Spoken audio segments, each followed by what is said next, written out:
जो आपका ये क्षेत्र है, यहाँ पर जो आपने विकास की बात की थी, आपने डिमांड भी की थी कन्या इंटर कॉलेज की, उसका क्या रहा? पहला तो ये।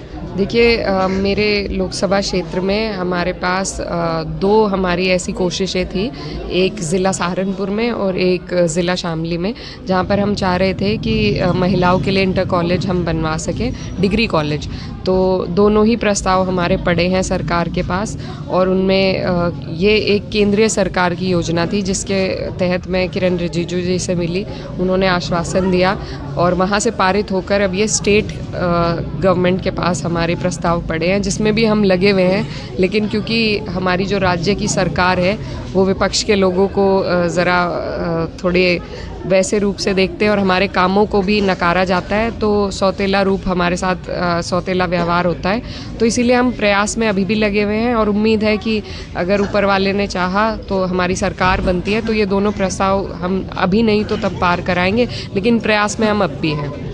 मैम, आप विगत साल में समाजवादी पार्टी में बड़ी लीडर बनकर उभरी हैं, लेकिन विगत साल से ही आप पर कुछ निजी हमले हो रहे हैं, तो कहीं ऐसा तो नहीं है कि आपका कॉन्फिडेंस ब्रेक करने के लिए ये निजी हमले किए जा रहे हैं? देखिए, बड़ी नेता का तो मैं नहीं जानती, लेकिन हाँ, पार्टी के लिए हम लोग महिला नेता तो आज की डेट में आप बहुत बड़ी। नहीं, हम लोग पार्टी के लिए देखिए, हमें अपनी पार्टी से बहुत उम्मीद है और पार्टी सबको साथ लेकर चलती है। पीडीए का नारा हमारी पार्टी का है, तो हमें उम्मीद है कि पार्टी इस प्रदेश में बदलाव की लहर लेकर आएगी।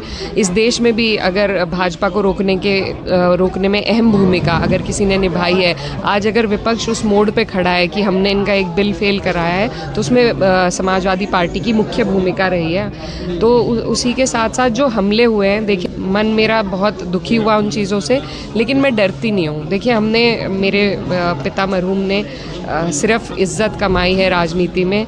कोई ऐसा इल्ज़ाम हम पर नहीं लगा सकता कि हमने कुछ संपत्ति अर्जित करी हो राजनीति के माध्यम से, या कोई सीधे साधारण है हम, इसीलिए हम डरते किसी से नहीं हैं, सिर्फ ऊपर वाले से डरते हैं। ना इनके मुकदमों से डरते हैं, ना इनकी किसी भी बात से डरते हैं, अड़ने की भी क्षमता रखते हैं। तो लड़ाई लड़ेंगे, अड़ेंगे, लेकिन डरेंगे किसी से भी नहीं। और ये जो ओछी हरकतें लोग कर रहे हैं, तो देखिए, ये लोग हमारे कदम रोक दें, ऐसा इनकी गलतफहमी है।